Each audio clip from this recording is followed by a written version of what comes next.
Okay, we're live, and welcome to episode 2 of Cars and Popcorn. My name's Tom Zambeno, your host, and today we are going to be talking about the cars of Bullitt, and of course Steve McQueen himself.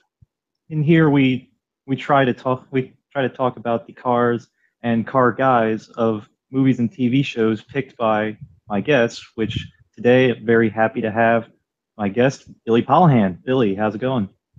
Hi, Tom. It's going pretty well, and I absolutely love Steve McQueen, and I have been wanting to talk about this movie for a long time.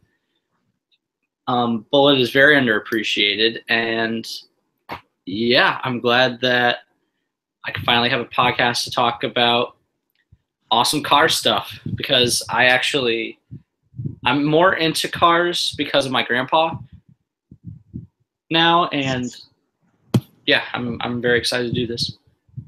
All right, most excellent. So jumping right into it, obviously you have a bit of a passion for Bullitt. So what made you select Bullitt for this show? Two words: Steve McQueen, the king of cool himself. Majority of stuff with Steve McQueen has been, well, to quote Mr. Hal Rudnick, iconic. And it's very much that way for a reason because he's very charismatic. He can be very dramatic, and he's just all around likable.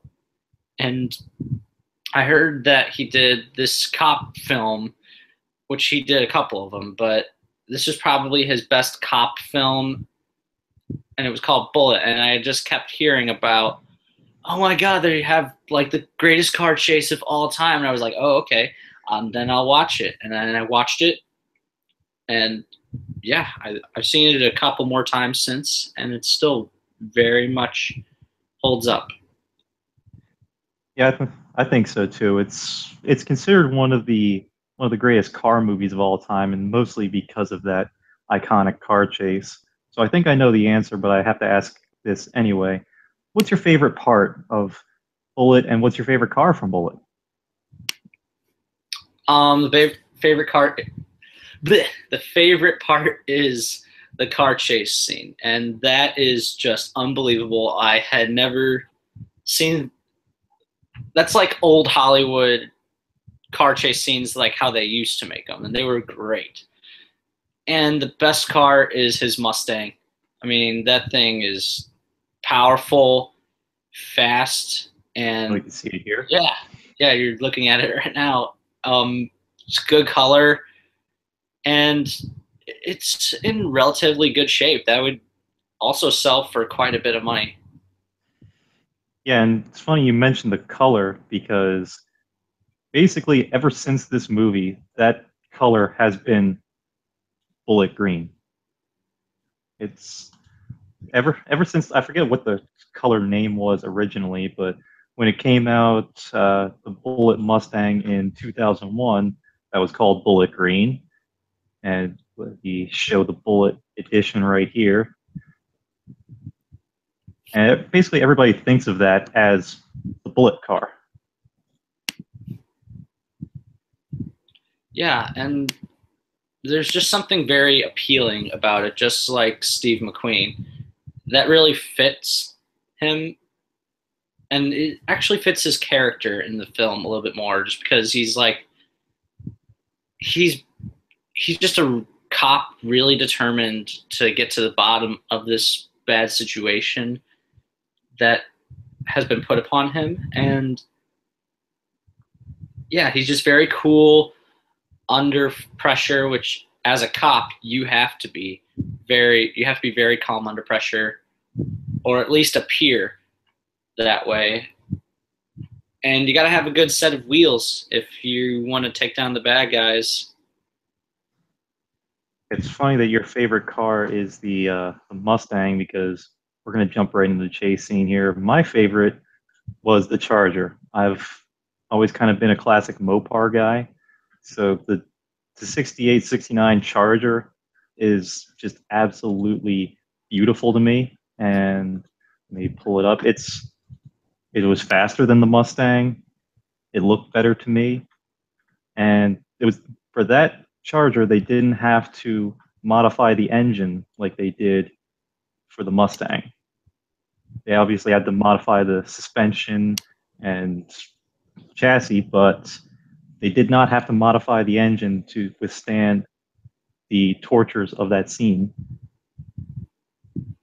Yeah, and that is the stereotypical giant streets of San Francisco. You know, the cars, you think about the cars going over. It's not quite like that, but if you get enough speed, it can be hard to stop because it's all at a going down. There's just these streets that make a great car chase sequence, and all you need is the fruit stand just to go to the fruit stand. But yeah, the filming of this scene was very, very difficult. And of course, Steve McQueen did majority of his own stunts. So there were some difficulties, if To say the least. I'm not mistaken, with some Volkswagens. If you want to get into that. There was, as you saw with the previous graphic, there kept popping up some classic Beetles. Every time they tried to do some stunts, they would see a Beetle, or I believe they clipped it at one point, but they kept getting in the way as they were trying to film these car chases. And you mentioned Steve McQueen trying to do his own stunts. Allegedly the story behind that was he tried to do everything himself in the Mustang. He was pulled out of the car after blowing one of the more difficult turns a few times, and eventually the stunt coordinator just said, "Get him out of there," and brought in the professional that was working with them. Nice. Well, I did notice that they clipped a few cars. I noticed one Volkswagen, and then as they were making a right turn when they get down at the very bottom of the streets, that a hubcap came off one of the cars, and I feel like just traffic. They could have. Yep, You'll see many of them coming off.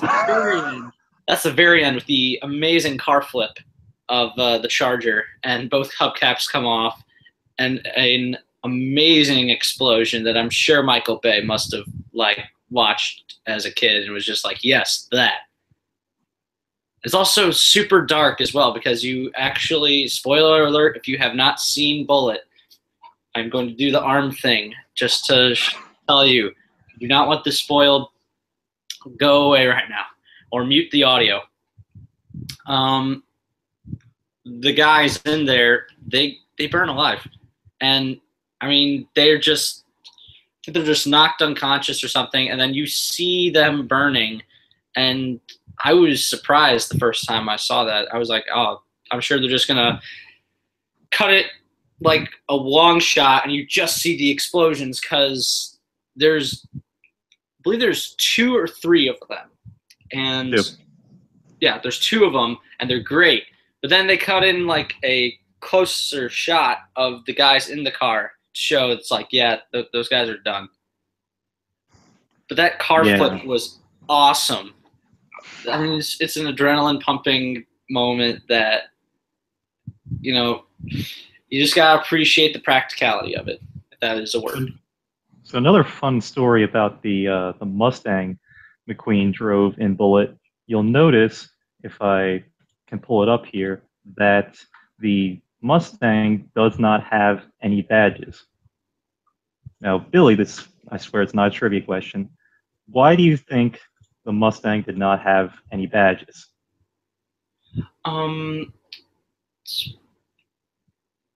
Probably so they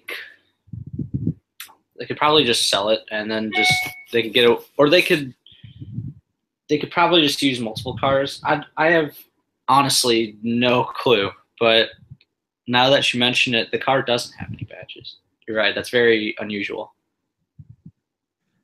Yeah, so the reason that it doesn't have any badges was that both cars were supplied by Ford, so they were basically manufacturer owned.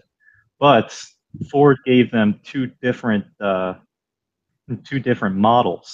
One had the GT appearance package and the other didn't. so they had different badges. So instead of getting more cars, they just removed all the badges from both. Okay. Well, I did not know that. The more you know, Star just passed by. And of course, the McQueen actually tried to buy that Mustang a few years later, but they refused. They were crushed for one was sold, one Mustang was crushed for insurance purposes, and we have not seen the Chargers. But the Mustang that they thought they crushed actually popped up a couple months ago in Mexico. Just randomly, they found a Mustang. They found a Mustang. They thought, hey, this looks pretty cool. They checked the VIN and found out that it was one of the cars from Bullitt. Well, I'm sure there was a hefty price on that car. They haven't restored it yet because it's only been a couple months now, but they'll get there, and it's probably going to auction off for a lot. Yeah, and these cars can sell for millions. I mean, it's no joke. It's up there with like the Batmobile or an Aston Martin, like a James Bond Aston Martin, especially with how popular Steve McQueen was as an actor. This is a big find. It's kind of like if you found like lost Beatles songs or something. That's how big it is. Exactly. Okay, so getting away from the car chase because I don't want this to be incredibly long, I want to go over a little bit of Steve McQueen's car collection and how much of a car guy McQueen really was. I don't know how much you know about his history, Billy, but you obviously know that he's the car guy. Oh yeah, he was very much into it. He spent a lot of money that he got, and he made a lot of money because he was a very high profile actor. He was always doing work, and yeah, I mean, look at some of those cars. He loved to drive. It's like Harrison Ford in Flying Planes, except he doesn't crash them that often. So Burn. yeah. Hey, it's true. I still love Harrison Ford, but he sucks as a pilot from all the times he's crashed. So driving around in like the city around Hollywood, this was Steve McQueen's classic Mini. Very underappreciated car. I'm sure that was really helpful around the LA city streets. Yeah, Mini Coopers are very good for that. And they do look very well. And there's that green color again. Yep, he had I believe this was a 57 Jag XK-SS. It was one of his first cars as he got famous. Beautiful car. His 1970 Porsche 911 that he actually drove at the beginning of the movie Le Mans.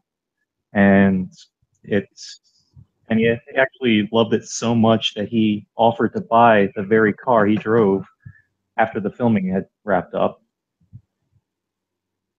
His Ferrari. I mean, look at all these beautiful cars, and these aren't cheap. By the way, you said a Porsche, a Mini Cooper, a Jaguar, and a Ferrari. If you could have any one of those cars, that would be enough. But no, he had all four. And he had all of these, and the one he drove the most, that's the best part, was that cool classic Mini.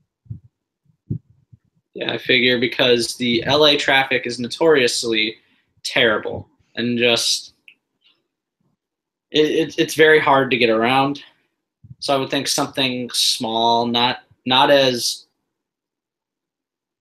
stylish. I mean, like, it's still very stylish, but not as like, hey, look at me kind of vibe like a Ferrari would. Extravagant. And it's great for weaving in and out of traffic if you're not stuck in a freeway. The last thing I kind of wanted to mention was, Billy, you mentioned that McQueen loved to do his own stunts. And for that, I had to have to mention the movie Le Mans, which surprisingly I have not seen, but you could see here they had a Porsche 908 race car that the production company entered into the 1970 24-hour Le Mans to film that movie. And McQueen actually wanted to drive it and was scheduled to drive it with F1 champion Jackie Stewart, which would have been amazing. But the insurance companies told him, if you do this, we're stopping production on the movie. So he had to choose between running the race and filming the movie. Yeah, I'm sure he was not too happy about not getting his way. Because another thing was Steve McQueen was very difficult to work with because he was a very good actor and that he was always in demand, but he was kind of a perfectionist, and if he didn't get his way also, he became very, very tough. I mean, there are stories about him that are not good, and there are many roles that are iconic that he turned down because either he just didn't want to do them, the role wasn't appealing. I mean, he could have been Butch Cassidy and Butch Cassidy and the Sundance Kid, but they couldn't figure out who would get top billing him or no, not Butch Cassidy. He was going to be the Sundance Kid because Butch Cassidy was Paul Newman, and they already cast him. And Steve McQueen was going to be the Sundance Kid, but obviously they went with Robert Redford. And he could have been in The French Connection, but he had already done a couple cop movies. He just didn't want to do that again. And, stuff like that. If you're able to turn down that stuff and still have an amazing filmography, just look up his resume. It's pretty solid. Yeah, that would have been pretty incredible to see Paul Newman and Steve McQueen as Butch Cassidy. I feel like those two would get along really well. They were both. Paul Newman was also a major car guy and actually did run a lot of professional races. Yep. Favorite actor of all time, Paul Newman. Speaking of professional races, I forgot to mention that while he was going to try and do the 24 hours of Le Mans, they ran that car that we looked at earlier in the 1970 12 hours of Sebring, and he and another driver actually finished second. And so two drivers, 12-hour race, you do the math, that's going to be real difficult. So that was pretty impressive for him to finish second in a car that was supposed to be just a camera car.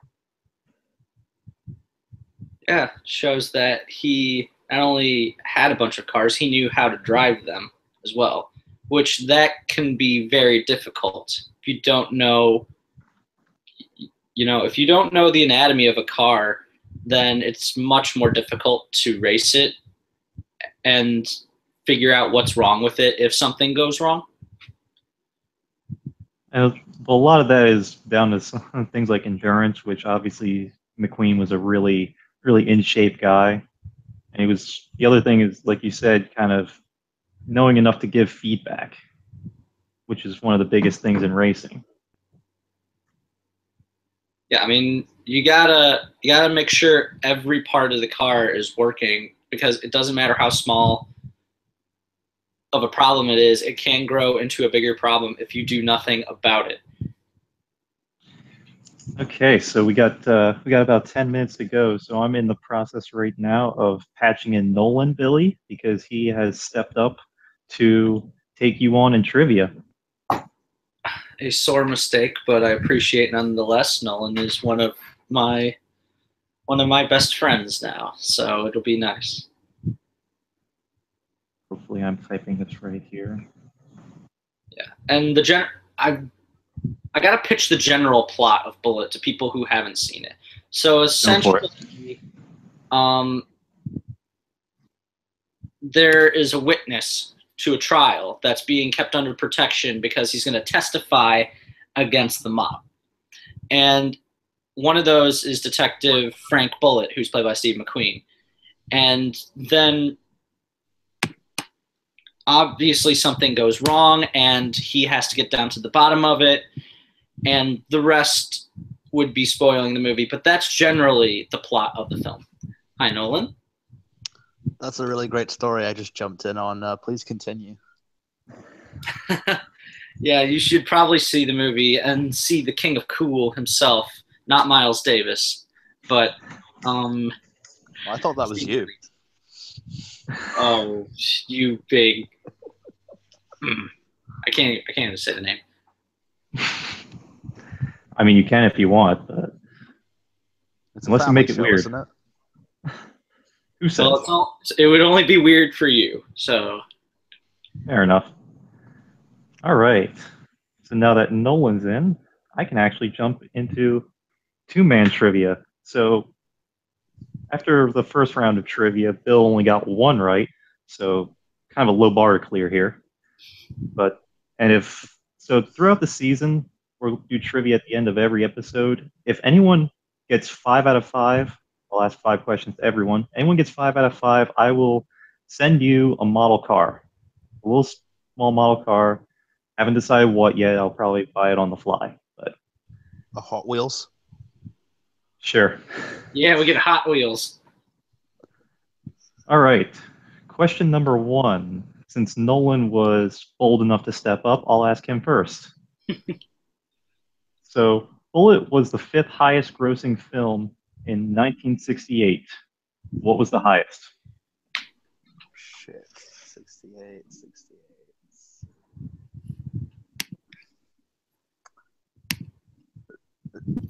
This is why my name's not Scott Mance. I've got no idea. Okay, the highest grossing film is actually right behind me. 2001, A Space Odyssey. I did not know that. The more you know. I was going to guess like Planet of the Apes or something, but I think that also came out in 1968. I think you're right. Okay. Oh, shit. I think it did. I don't remember it being up there. Anyway, Billy, your first question. You suggested Bullitt, and Bullitt won an Academy Award. In what category? That would be editing, I believe. Film editing is correct. So already tied Bill Carriola for the highest this season. And I could have cheated, but my Blu-ray is over there. I made sure I tossed it, so because I'm not going to use it again. So let's see, what can I give Nolan? So next question. Steve McQueen was nominated for 1 Oscar. What film? I feel like this is going to cost me some cred, but when you said Steve McQueen, all I was thinking about was Towering Inferno. Okay, Towering Inferno, incorrect. The answer was The Sand Pebbles. ooh, it's a Robert Wise film. At the very least, people can just watch me spectacularly fail on the show, so it'll be entertaining. Hey, if you can get 1, you tie Bill, so you won't be doing that bad. So, okay. On to Billy. I assume you're gonna have to take a shot in the dark here, but it's a number anyway. The 1968 Dodge Charger used in Bullitt had how many engine options from the factory? I'll take a shot in the dark and say 4. Not too bad, but 6. So close. And he loses the model car. Unfortunate. Oh well. Nolan, the follow-up for that one. So probably another shot in the dark. The 68 Ford Mustang seen in this movie. How many engine options? Gonna take a shot in the dark and say 5. So close. 6. Also Son of a 6. bitch. They both had 6 and conveniently not equipped with the strongest engines available at the time, oddly enough. So, moving on to Billy, picking my questions thoroughly here. What was Steve McQueen's final film? Oh crap! His final film.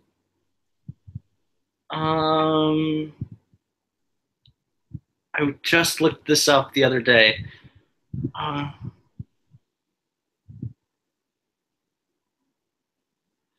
think it's Hard Target, if that is a film, but I'm not too sure.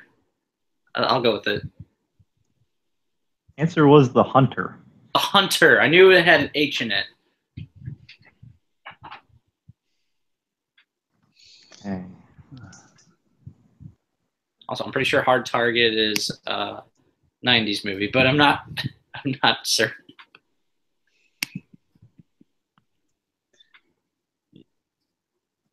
All right, so Nolan, next question. I think you might be able to get this one. What is the fastest road car McQueen has driven in film? Fastest road car. Well, it's not a Batmobile and it's not a DeLorean, so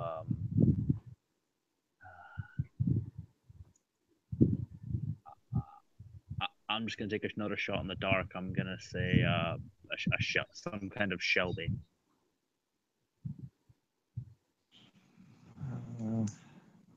I'll give you credit for this one. It was the Mustang he drove in this movie. It wasn't a Shelby, but still a Mustang, so I'll count it. Sweet, now I'm tied with Bill.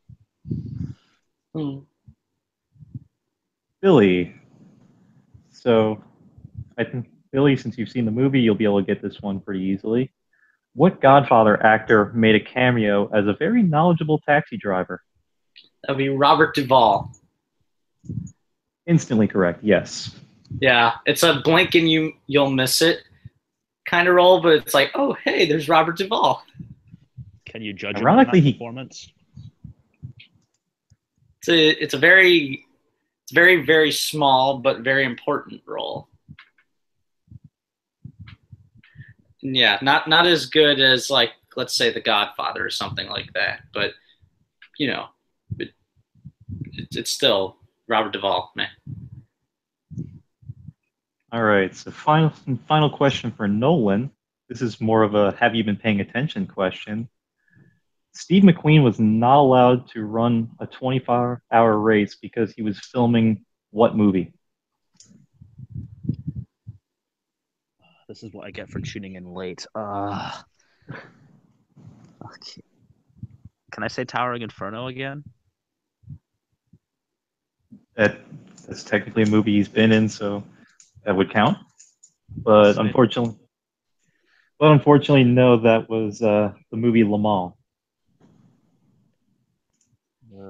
God. Well, we're all tied with Bill now, so top of the league. Billy has taken the lead. He's gotten 2 so far. Now you're top of the league, buddy. All right, Billy. I didn't ask this one to Nolan because I wasn't sure if he was familiar with our military, but Steve McQueen has done his military service. What branch did he serve in? I believe he served in the Navy. Close. He was in the Marines. Marines. And it was either Navy or Marines. I knew it had to do something with the sea. All right, so that's our show for today. We've kept it to a nice, crisp 30 minutes. So I want to thank you guys for tuning in and Nolan for stepping up for the trivia. Nolan, is there anything you'd like to plug, and where can we find you?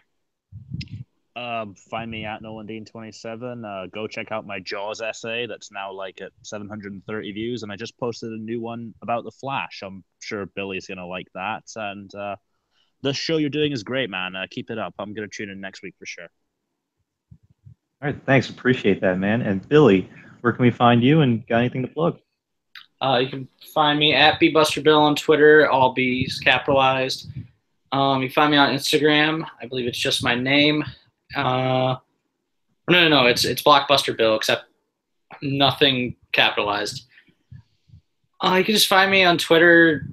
Hit me up. I do a lot of stuff for Odd Shaped Panel, which is Tom Bennis and Kimber Barrett's show. I believe that you are also a regular there, and yeah, I help write articles for them. It's very fun, and just you'll see me around. All right, really cool. And so our next episode, I don't know when we're going to be filming because I'm going on vacation at the end of next week, and that's going to be for over a week. So I won't be back for our usual every other week. So we'll figure out when the next show is going to be. And if anyone has any suggestions, I'm at Road Raider 3 on Twitter.